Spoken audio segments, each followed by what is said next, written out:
Bonjour à toutes et à tous et bienvenue dans le podcast des meilleurs artisans de France, RMC. Je m'appelle Mariette, je suis menuisière et je suis très heureuse de vous retrouver pour ce podcast fait avec les artisans et pour les artisans. Pour ce nouvel épisode, nous sommes accueillis par l'agence Kiloutou d'Avignon Le Pontet qui nous a ouvert ses portes et nous allons évoquer la question sensible de l'outillage et des matériaux. Comment s'y retrouver parmi les nombreuses marques et les catalogues fournisseurs aux pages interminables ? Eh bien, pour tenter d'y voir un petit peu plus clair, j'ai convié autour de l'établi deux invités, bien au fait de notre thème du jour, puisqu'il s'agit de Christophe Barra et de Josserand Lecomte. Bonjour messieurs. Bonjour Mariette. Bonjour Mariette. Merci d'être avec nous. Alors, est-ce que vous pouvez vous présenter brièvement ? Moi, je vous connais, mais ce n'est pas encore le cas de nos auditeurs. On commence par Josserand. Donc enchanté. Le local de l'étape. Voilà, originaire d'Avignon. J'ai repris récemment une franchise Illico Travaux.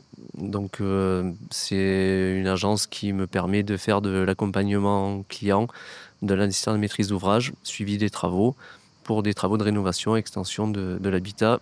Précédemment, j'étais artisan pendant 10 ans en menuiserie. D'accord. Donc, tu as quand même une bonne expertise. Tu étais à ton compte ou tu étais salarié ? J'étais à mon compte, oui. J'étais à mon compte pendant 10 ans. Super. Tu vas pouvoir nous raconter ça. Et toi, Christophe ?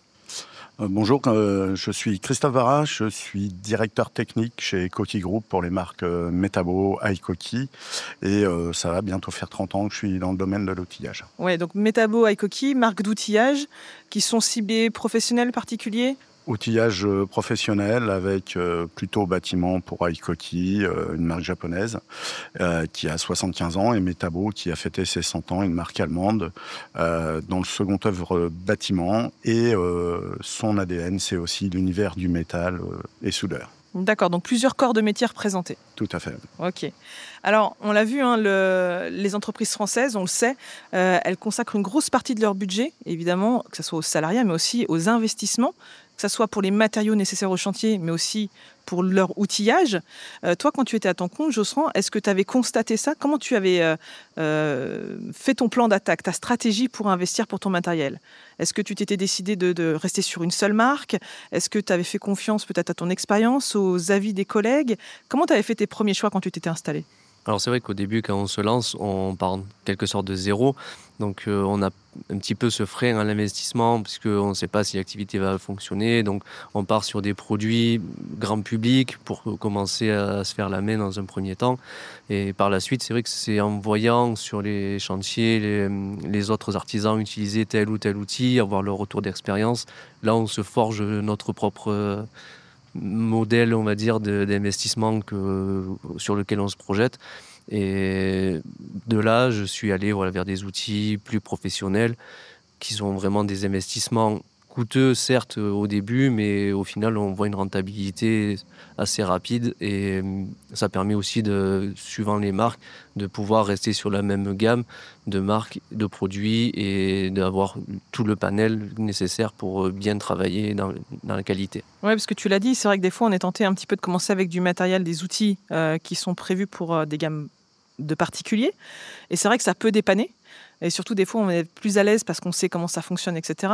Mais à long terme, on a vite tendance aussi à prendre des outils professionnels. Mais évidemment, il y a une énorme différence de coût. Christophe, cette différence de coût, elle est justifiée par quoi entre les outils qu'on va destiner aux particuliers et les outils qui vont être destinés aux professionnels ? Ça peut être des fois de 1 à 3 à 4 la différence de prix. Tout à fait. Après, il y a effectivement des outils qui vont être des outils spécifiques pour certains métiers.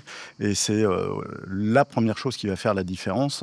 C'est déjà de voir par rapport à son activité, cibler le produit qui va correspondre aux besoins du moment, mais regarder aussi sur le long terme, parce qu'on a quand même espoir de développer son activité et de s'équiper de plus en plus, et voir toutes les possibilités qu'on peut avoir une fois qu'on a commencé avec les produits qu'on choisit sur du produit, et notamment le sans-fil aujourd'hui, qui est quand même ce qui va servir le plus sur chantier pour la mobilité, pour son côté pratique.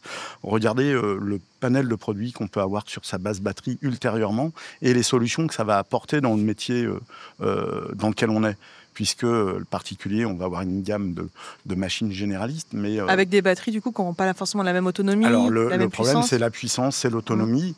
Des batteries, et des machines, puisque dans le matériel professionnel, on a des machines qui, on parlait du coût, mais ça va être aussi de la puissance, qui vont de 1 à 10 des fois. Oui, et puis des fois, on ne lit pas les modes d'emploi, mais sur les machines particulières, on va vous dire, n'utilisez pas cette machine plus de 20 minutes, laissez-la refroidir 30. Sur un chantier, on ne peut pas se le permettre. Donc il y a la performance aussi. Ne pas l'utiliser pour un usage professionnel. Mais je dirais, effectivement, la base de l'équipement, au début, ça peut être de se familiariser. Un investissement plutôt léger, on se dit, on va vers du particulier, mais est-ce qu'on a besoin de toute la gamme ou des fois de 4-5 machines qui sont le cœur de l'activité et peut-être partir sur celle-là en se disant... Vaut mieux se laisser un petit peu de temps. Ça me projette vers le reste des gammes puisque on peut se retrouver à être sur des batteries avec 200, 300, 400 machines qui peuvent se monter sur la même base de batterie après en professionnel avec des machines de spécialistes puisque, par exemple en métabo, on a 46 marques qui peuvent être sur la même base de batterie. Ce qui veut dire qu'on peut trouver des solutions et à terme, chaussure à son pied, par rapport à son activité et ce vers quoi on veut destiner son activité. Et puis c'est une source d'économie. On commence et après on va se projeter peut-être vers une spécialisation au fur et à mesure de son activité. Donc il faut s'ouvrir le champ des possibles. C'est une source d'économie parce que... Oui, parce qu'on n'a pas besoin d'acheter 50 000 batteries, 50 000 chargeurs. Avec 7, 8, voire 10 batteries suivant la taille des équipes, on peut équiper toutes les machines. Au lieu de multiplier sur plusieurs marques les coûts sur les batteries, le recyclage après, et puis il y a le côté pratique sur chantier de ne pas chercher, on peut tout passer d'une machine à l'autre. Et toi, Josserand, du coup, quand tu étais à ton compte, est-ce que tu as remarqué que tu allais finalement toujours vers la même marque ou tu t'es accordé la possibilité de prendre des outillages de différentes marques avec les contraintes que ça impose, notamment quand tu as le sans fil, et bien d'avoir des chargeurs de marques différentes, mais aussi on n'en parle pas assez suffisamment peut-être, mais les boîtes de stockage. C'est-à-dire que toutes les boîtes de stockage des différentes marques ne sont pas forcément compatibles entre elles. Et quand on veut les mettre dans le camion, ça ne s'attache pas entre elles, elles ne s'empilent pas, ce n'est pas les mêmes dimensions. Donc comment toi tu avais fait ton choix ? Comme le disait Christophe, en fonction de chaque métier, il y a des marques qui sont plus spécialisées dans tel ou tel domaine. Donc c'est vrai que moi, petit à petit, je me suis orienté vers une marque qui était vraiment très performante pour les menuisiers. Et comme tu disais, voilà, pour le rangement, pour l'ergonomie, au bout d'un moment, il faut que ça aille, sur chantier, on aille vite, qu'on n'ait pas de perte de temps à prendre une machine, changer la batterie, aller dans le camion pour justement changer la boîte qui n'est pas la bonne. Donc, il faut du gain de temps sur le chantier. L'avantage d'avoir une seule marque, c'est ce gain de temps-là, c'est que les batteries, on peut les mettre en charge le temps qu'on utilise la machine. On veut changer de machine, on prend la batterie qui est pleine. Donc voilà, c'est souvent l'argument qui fait qu'on reste sur la même marque de Ouais. Après, c'est vrai que le piège, c'est de se croire un petit peu emprisonné à toujours vouloir être fidèle à une marque qui n'a pas forcément les meilleures propositions commerciales aussi. On est d'accord aussi, Christophe, qu'au-delà de la fiabilité, de l'autonomie, des boîtes de rangement, ce à quoi il faut penser, c'est le pépin potentiel. C'est-à-dire que si à un moment donné, on a une panne sur la machine, une pièce à changer, une pièce détachée dont on a besoin, il faut aussi penser à la disponibilité des pièces et au SAV finalement offert par les marques. Et est-ce que toutes se valent ? Est-ce que toutes les grandes marques d'outillage professionnel se valent toutes ? Aujourd'hui, la qualité est, je dirais, pour toutes les marques professionnelles, là, sinon une marque qui n'a pas de bons produits n'existerait plus. Derrière ça, il y a chez tout le monde des extensions de garantie gratuites avec inscription. Pour certaines, c'est même d'office lors de l'achat sur certaines machines, ou par exemple, nous, dans nos marques sur les batteries et chargeurs, c'est gratuit d'office, l'extension à 3 ans. Ce qu'il faut penser, c'est effectivement à s'inscrire tout de suite. Oui, il y a une démarche à faire en ligne. Voilà. Et après, on a un suivi qui permet de plus facilement échanger avec les fabricants et donc avec aussi les intermédiaires que sont les revendeurs sur le terrain pour réparer et avoir le suivi des machines. Et c'est là où c'est très important, c'est que, en tout cas, dans les marques pro, c'est le nerf de la guerre aussi, de pouvoir avoir des machines qui sont réparées pour être opérationnelles sur le chantier. Ouais, en sachant qu'on veut toujours que nos machines durent le plus longtemps possible. Toi, Josserand, est-ce que tu gardais tes machines tant qu'elles fonctionnaient, ou est-ce que, comme dans certaines entreprises, tu décidais que tous les 3-4 ans, tu faisais un petit changement de ton parc d'outillage ? Alors, hormis exception où les machines n'étaient plus en adéquation avec le produit que j'utilisais, non, je gardais la machine Tant qu'elle fonctionnait. voilà, tant qu'elle fonctionnait ou tant qu'il n'y avait pas les pièces d'usure principales qui étaient trop abîmées et irréparables. Mais non, quand on est à son compte, qu'on investit justement dans des machines, on essaie de faire en sorte d'en prendre soin déjà dans un premier temps. C'est pas, dans certaines entreprises, parfois il arrive, oui, qu'ils changent leur matériel régulièrement puisque ce sont des salariés qui vont les utiliser sur chantier. Peut-être pas de la meilleure des façons parce que c'est pas leur matériel. D'où la nécessité aussi d'avoir des produits qui soient résistants au choc, qui soient, voilà. Ça, c'est vraiment pour les machines pro quelque chose qui est important pour les grosses sociétés, je pense surtout, et qui font appel justement à des marques qui ont des services après-vente ou des réparations rapides avec des pièces détachées disponibles. Parce qu'il faut pas qu'on manque d'outils pendant qu'on travaille, sinon on est à l'arrêt. C'est une perte de temps, perte d'argent. Et est-ce que tu avais planifié, toi, dans la gestion de ton entreprise, l'entretien de ton matériel? Parce que c'est vrai que les machines, il faut prendre du temps pour des fois les régler. Je pense notamment au niveau laser. Il faut faire des petites inspections de temps en temps pour vérifier qu'ils sont toujours bien d'aplomb, etc. Pour bien dépoussiérer. On sait dans le milieu du bois notamment, les copeaux ont vite fait d'abîmer voilà, toutes les parties qui doivent être graissées, huilées, etc. Toi, comment tu t'organisais pour prendre soin de ton matériel et faire en sorte que ton investissement il soit le plus durable possible? On en prend soin tous les jours quasiment en fin de journée. Et un bon coup, une petite heure le week-end aussi pour faire le nettoyage. C'est pas grand-chose, mais ça permet justement de travailler toujours avec des machines qui sont à 100% de leur capacité. Surtout, là où je voyais, moi, en tant que menuisier, le nerf de la guerre, c'est vraiment la poussière. Donc les outils qui sont pleins de poussière, qui n'aspirent plus bien, on se retrouve à aller chez des clients, surtout dans les milieux habités où on fait de la poussière, donc c'est pas le but. C'est pas souhaitable. Voilà, donc c'est bien, voilà, tout ce qui est aspirateur, de bien nettoyer des filtres, d'utiliser des sacs neufs, c'est important parce que c'est ce qui fait la qualité de notre travail. C'est ce qui fait que le client va nous recommander. Voilà, et tu vois, tu parlais des l'outil, c'est comment on l'utilise. Et tu vois, tu parlais des sacs d'aspirateurs, et c'est typiquement un coût qui va être associé à l'outillage. Un petit peu comme quand on achète une imprimante qui est super intéressante et après les cartouches d'imprimante coûtent horriblement cher.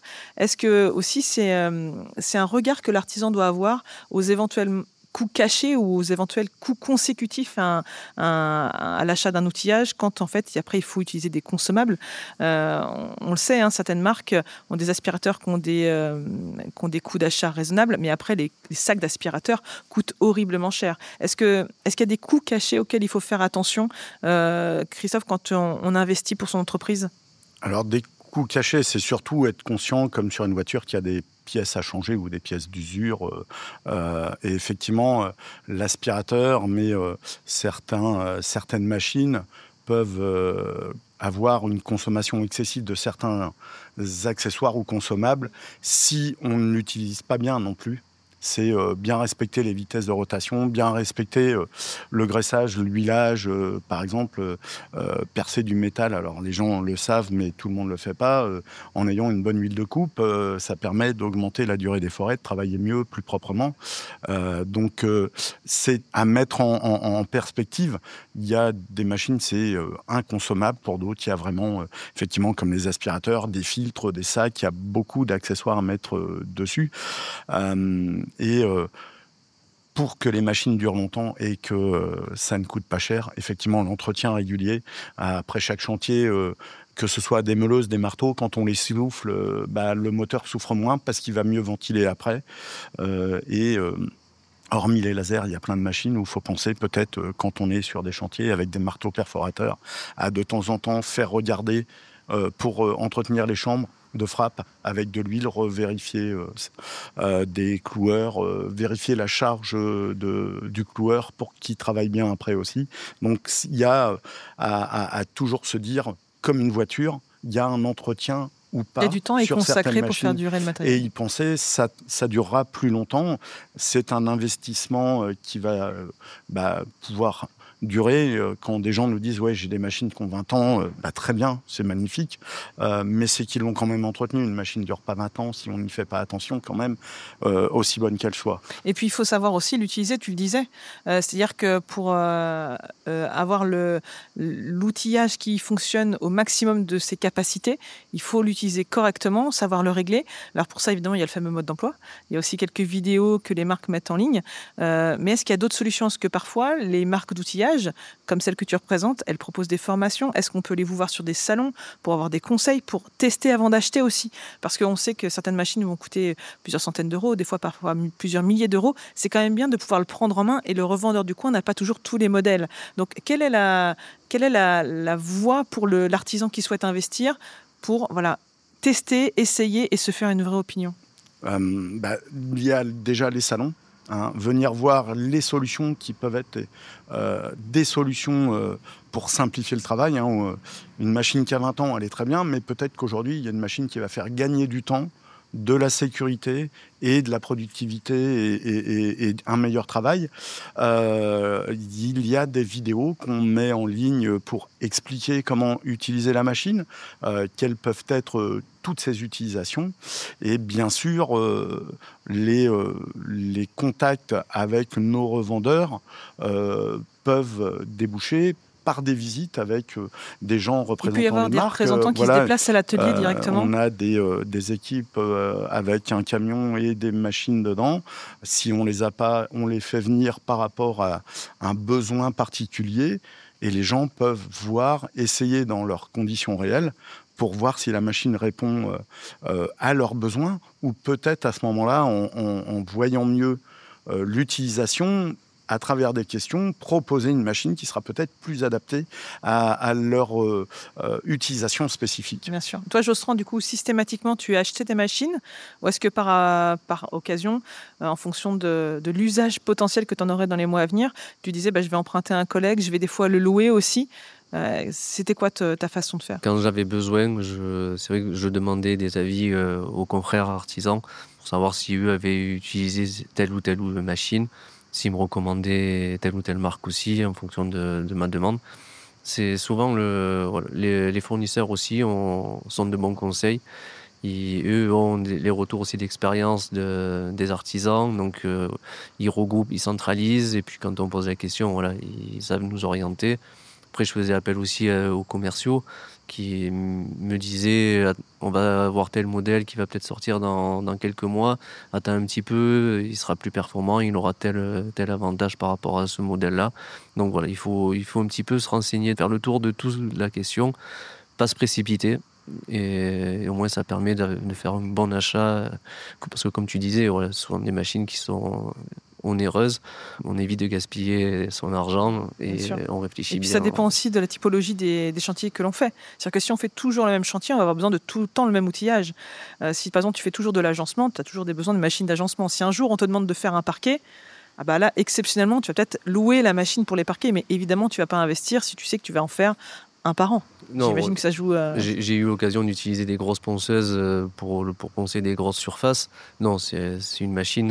Je m'en suis servi 3 fois. Je l'ai louée puisque c'est vrai que ça vaut pas le coup d'investir dans ce type de machine. Et puis ça permet de tester, de te faire ton avis aussi. Oui, mais sachant que pour l'utilisation, de la louer au final, c'est beaucoup plus rentable. Donc la location, c'est vrai que ça permet d'avoir ponctuellement des solutions à des besoins sans avoir le coût de l'investissement. Et puis sans avoir besoin aussi de gérer l'entretien de la machine et d'avoir à gérer aussi quand il y a des petites pannes. Après, c'est le loueur qui s'en occupe. Alors, effectivement, dis-moi. Ce que tu disais, tu as raison, c'est le représentant n'est pas là que pour vendre, il est là pour apporter des solutions. Et des fois, on sait dire non, n'achète pas, ou n'achète pas ce produit, parce que tu n'en auras plus besoin après. On n'est pas là que pour mettre du matériel, on est là pour accompagner les utilisateurs. Alors, il y a des études qui sont très très variables, mais quand même les données se rassemblent pour dire qu'à peu près dans les entreprises du bâtiment, il y a entre 10 et 20% du chiffre d'affaires, selon les structures, qui est consacré aux investissements matériels. Et sur les chantiers, il y a quasiment 40% parfois du chiffre d'affaires qui est consacré à acheter des matériaux. Je sais de quoi je parle parce que j'étais aussi dans le domaine dans lequel tu travaillais. Les fournitures peuvent représenter une grosse part du matériel. Est-ce que du coup, toi, tu avais des contraintes, tu as changé ta façon de faire pour tes investissements? Enfin, c'est pas tellement d'investissement, mais pour tes achats, tes choix de fournisseurs, tes choix de matériaux sur tes chantiers à l'époque? Oui, quand on commence, on n'achète pas souvent en grosse quantité parce qu'on a peur de faire du stock. On se demande si on va en avoir besoin par la suite. Et puis, on découvre aussi des produits. Donc, on va essayer telle ou telle marque, telle ou telle gamme pour voir laquelle nous correspond le mieux en termes de facilité sur le chantier à poser, de temps à y passer. Enfin, voilà, parce que chaque marque, moi je vois dans la menuiserie, je posais des terrasses. Il y a des produits très variés qui sont en fonction des demandes des clients qui répondent plus ou moins à leurs attentes. Et par la suite, en fait, on fait un entonnoir. On se recentre sur certains produits.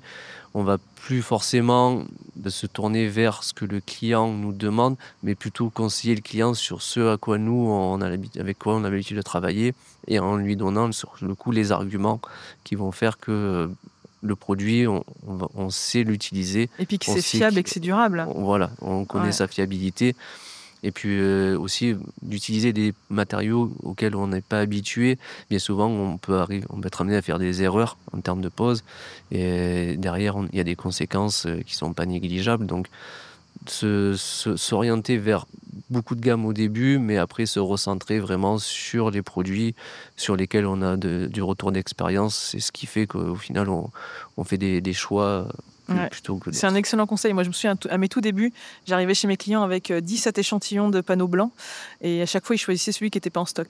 Donc, en fait, il faut des fois réduire la gamme, mais être sûr de ce qu'on fait, savoir vraiment si c'est fiable, si l'entretien est facile, si la pose est simple. Parce que dans nos métiers, voilà, on a cette contrainte, mais j'imagine qu'aussi le plombier qui va poser sa chaudière, s'il change de modèle tous les 4 matins, il faut qu'il revoie aussi la façon de poser, quel consommable utiliser, etc.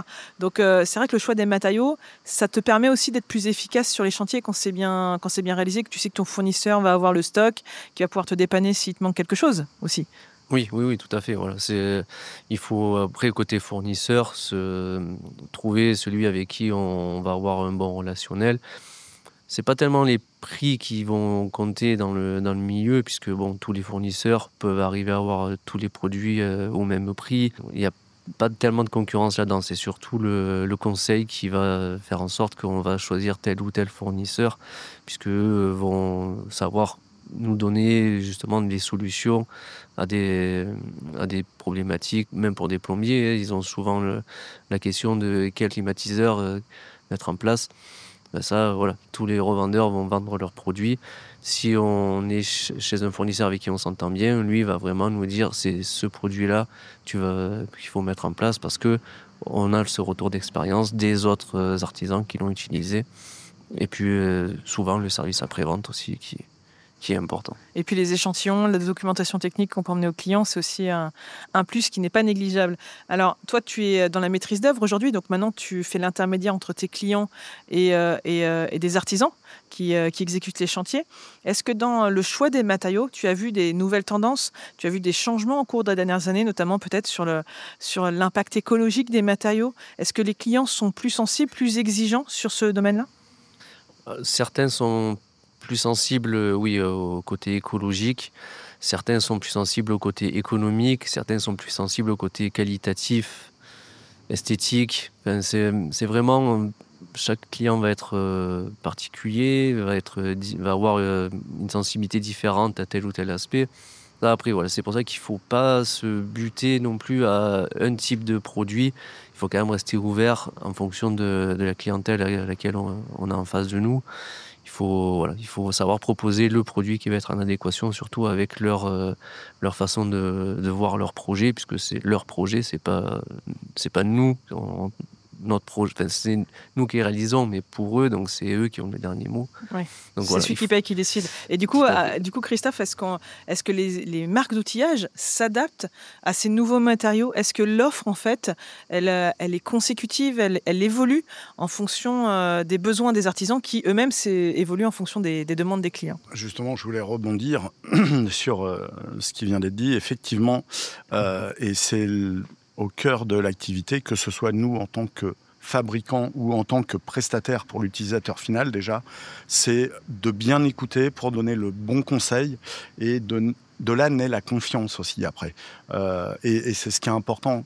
Un bon travail bien fait, propre, fait que le client sera déjà une bonne pub pour d'autres clients, mais c'est la base de toute notre activité. Et après, effectivement, l'évolution vers, par exemple, la construction bois, de plus en plus de panneaux OSB ou par rapport à du placo, on se retrouve à avoir certaines machines qui vont soit être créées, soit des machines existantes qui vont renaître. On pense à la visseuse placo, fallait qu'à Tournoville pour du placo sur du rail. Aujourd'hui, on revend de plus en plus de visseuses qui tournent moins vite pour faire de l'OSB sur des structures bois. Donc là, faut savoir aussi bien écouter ce que va faire l'artisan pour pouvoir lui dire c'est pas parce qu'elle tourne plus vite qu'elle sera mieux, elle sera pas adaptée à ce matériau-là. Et c'est clair que même dans le domaine de l'isolation ou du gain de temps, on parle de produits qui servent à mettre du rail. Le rail, c'était perçage, cheville, marteau, vissage. Aujourd'hui, des cloueurs, le cloueur béton, c'est béton sûr. Et métal. Et c'est du gain de temps, bien sûr. C'est du gain de temps. C'est-à-dire que tu vas payer plus cher ta machine, mais elle va être exactement adaptée. Tu vas gagner tellement de temps sur ton chantier que tu deviens rentable. Donc les produits évoluent effectivement en fonction de l'évolution du marché et des besoins et des en termes d'efficacité, de productivité des entreprises. Et puis, on n'a pas la poussière, par exemple, avec ça. Donc, en termes de sécurité sur chantier, moins d'aspiration, moins de machines à amener, pas avoir toutes les protections par rapport au marteau où on doit aspirer pour éviter de prendre la silice dans le nez. C'est ça, quand tu as tout qui est intégré dans les machines, on le voit maintenant, tu as des perforateurs avec l'aspiration qui est intégrée, tu as une seule machine qui fait tout, tu n'as pas besoin de te traîner l'aspirateur. Là aussi, tu gagnes du temps. Alors, sur des interventions comme tu disais tout à l'heure, sur une maison qui est finie, on travaille, c'est aspiré par le marteau, on fait un travail propre. La qualité du travail est associée à la propreté du travail. On va dire, l'artisan qui est venu, il m'a fait un bon boulot et en plus, c'était super propre. Donc, ça contribue à l'image de marque. Un artisan de qualité. Mais tu vois, c'est vrai que tout à l'heure, tu parlais d'isolation. J'ai en tête un chantier auquel j'ai participé où il y avait de l'isolation avec de la laine de bois. Et ce sont des gros panneaux énormes avec des fois des épaisseurs de 20-25 cm qu'il faut découper. Nous, on avait le couteau à pain parce qu'on n'avait pas l'outillage adapté. Et c'est grâce à des outils adaptés que justement tu deviens efficace, que ça devient moins pénible, que tu passes moins de temps.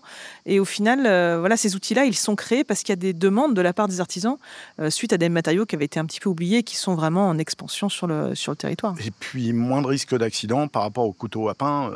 Les machines, si on l'utilise bien, il y a moins de chances de se couper le bout des doigts. Voilà, ça apporte ça aussi. Et c'est ce qui est de plus en plus recherché dans les entreprises.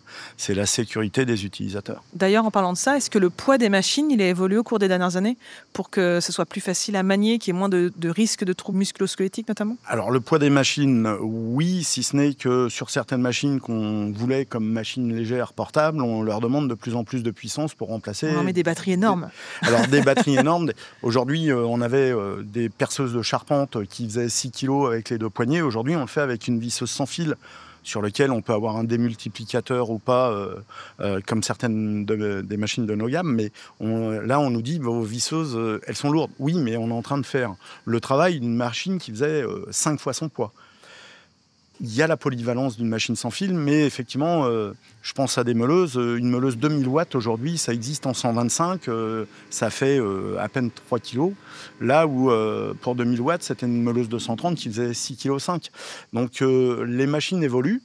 On va vers du plus petit, plus léger, que ce soit en filaire ou en sans fil. Mais on leur demande de faire le travail de machines qui faisaient 2 à 3 fois leur poids avant, donc on va nous dire elles sont lourdes. Oui, mais il faut quand même qu'il y ait un moteur et une mécanique pour l'entraîner. Donc forcément, après, c'est de bien choisir la machine par rapport à son utilisation. Une meuleuse ou une visseuse sans fil, ça peut aller d'une machine de 900 grammes à 3 kilos. En fonction de la batterie, de la machine, de ce qu'on va lui faire faire. Et puis rien n'empêche de mettre des petites batteries, d'échanger souvent, ça permet de gagner 200 grammes à chaque fois. On reparlait de la visseuse placo tout à l'heure. Une visseuse placo avec une batterie de 2 ampères-heure, ça suffit largement pour mettre 1000 vis.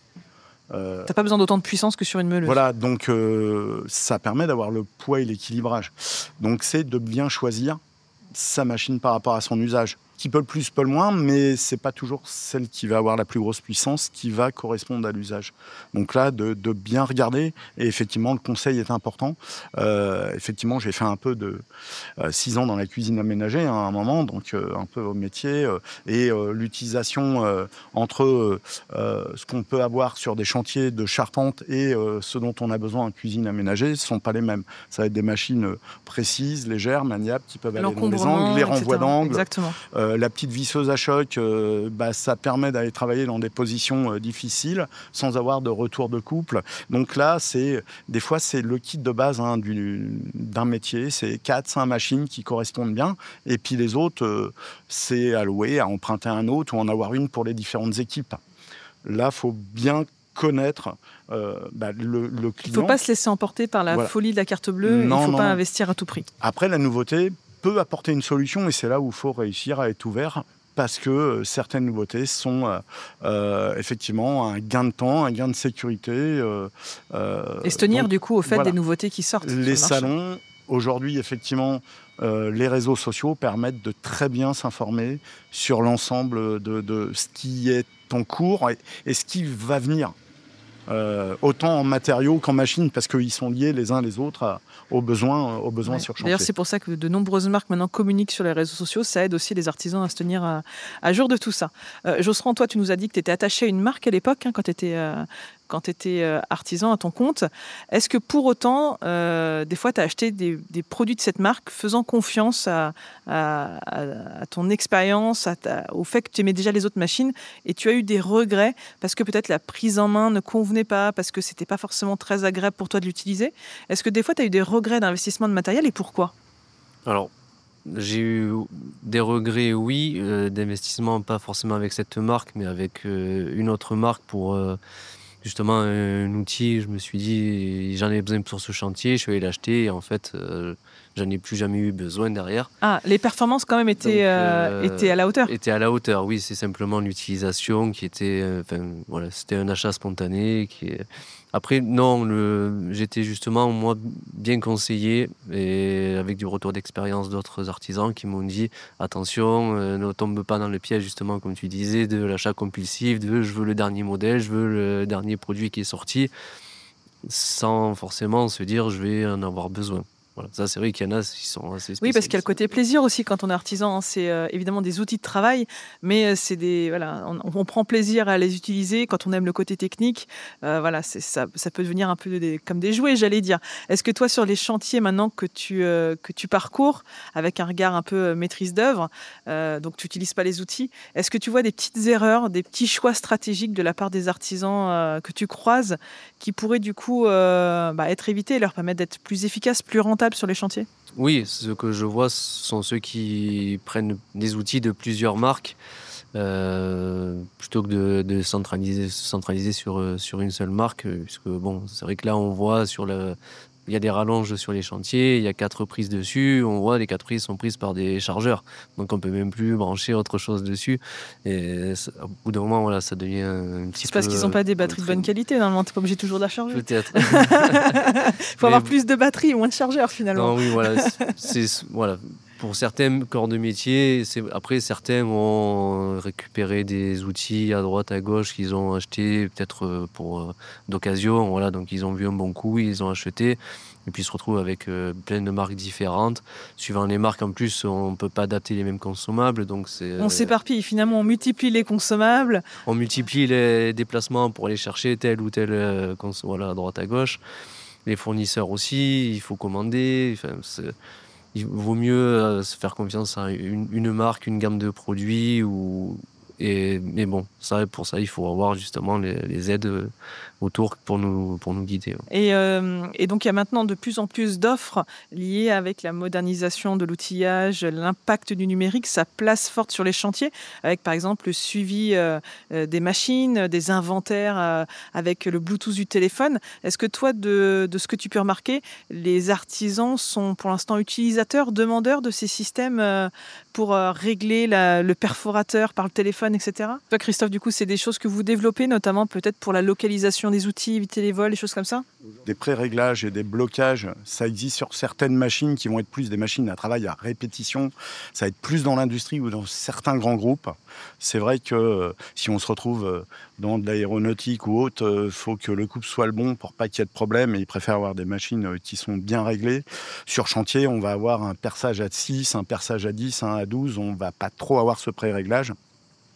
De plus en plus, en revanche, on peut avoir sur certaines machines des touches qui correspondent aux besoins de la machine.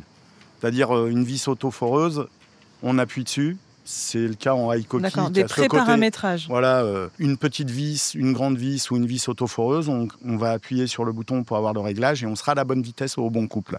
Ça, c'est des choses qui sont intégrées pour simplifier. L'avoir sur un parc, c'est plus dans des groupes où ils veulent encadrer des équipes. Je dirais que le suivi des machines, des fois par rapport à des équipes, ça, on commence à l'intégrer avec, nous, des traceurs qui permettent de gérer pour une équipe, pour l'autre, savoir quelle machine avec le numéro de série, l'inscription et autres, pour savoir où elles sont, où et puis de sécuriser aussi, après, parce que c'est vrai que des fois, il peut... Parce que le vol sur chantier, c'est quand même hyper important. Et puis c'est une perte sèche, c'est-à-dire que quand tu n'as plus ta machine, il faut que tu vois avec ton fournisseur en récupérer une autre. Rapidement pour pouvoir travailler, parce que le coût de la machine est une chose, le coût d'un chantier qui avance pas, c'est autre chose. Donc voilà, effectivement, il y a des demandes aujourd'hui. Pour beaucoup, les gens ne sont pas prêts à mettre non plus une somme spécifique pour des réglages qui peuvent être que occasionnels ou pas. C'est un peu comme les voitures, des fois. Exactement, c'était l'exemple que j'allais avoir. On a plein d'éléments. Plus il y a d'électronique, plus il y a des risques de panne aussi. Voilà, et puis aujourd'hui, il y a des éléments, ça peut être bien pour la sécurité, ne pas sortir de la ligne en voiture, avoir le détecteur d'angle mort. En revanche, que la voiture fasse son créneau elle-même. Des fois, il lui faut 2 mètres de plus que ce que nous, on fait à la main. Donc, peut-être que tout n'est pas nécessaire, en tout cas pas aujourd'hui, par rapport aux chantiers tels qu'ils existent. Oui, il ne faut pas oublier qu'on est des métiers où il y a une grosse part de manuel, et donc il ne faut pas non plus oublier que c'est les mains et les outils qui travaillent. Il y a de l'intuitif par rapport à un savoir-faire et un travail qu'on va faire sur chantier. Et tout ce qui est technologique doit nous servir, mais ça ne doit pas nous créer de limites dans ce qu'on veut faire. Très bonne remarque. Josserand, pour conclure, est-ce que tu aurais un petit conseil à donner aux artisans qui travaillent avec toi, ou pas encore, qui vont te rejoindre bientôt, pour bien investir dans ces outils, dans ces matériaux, et du coup assurer un peu la pérennité de l'entreprise, de ses chantiers, sa réussite, quoi?